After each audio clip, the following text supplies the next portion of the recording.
ഒന്നാമതായിട്ട് ഇത് വലിയ ഒരു ക്രിസ്തീയ സാക്ഷ്യമാണ്. പ്രകൃതിയെക്കുറിച്ചും അതുപോലെ തന്നെ മനുഷ്യ സമൂഹത്തിലെ വളരെ അനുഗ്രഹകരമായ ധാർമ്മിക ഉത്തരവാദിത്വങ്ങളെക്കുറിച്ചുമൊക്കെ എല്ലാവരോടും സംഭാഷണം ചെയ്യുവാനായിട്ട് സാധിക്കുന്ന ഒരു പൊതു ഇടമാണ്.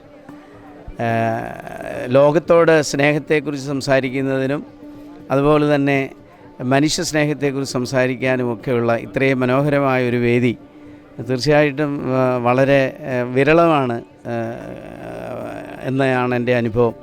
അപ്പോൾ അതുകൊണ്ട് ഈ മാരാമൺ കൺവെൻഷനിൽ വന്ന് സംബന്ധിച്ചതിൽ എനിക്ക് അത്യധികമായ സന്തോഷമുണ്ട്. രാഷ്ട്രീയ നേതാക്കന്മാരുണ്ടായിരുന്നു, മത നേതാക്കന്മാരുണ്ടായിരുന്നു, സമുദായ നേതാക്കന്മാരുണ്ടായിരുന്നു, മാധ്യമങ്ങളുണ്ടായിരുന്നു. അപ്പോൾ എല്ലാവർക്കും ചേരുന്ന തരത്തിലുള്ള സന്ദേശങ്ങൾ നൽകി കുറേ കൂടി മെച്ചമായ ഒരു ധാർമ്മിക അവസ്ഥയിലേക്ക് കേരള സമൂഹത്തെ മാനവീയതയെ കൊണ്ടുവെത്താനായിട്ട് സാധിക്കുന്ന അനുഗ്രഹിക്കപ്പെട്ട ഒരു അനുഭവമായിട്ടാണ് എനിക്കിതിനെ തോന്നുന്നത്.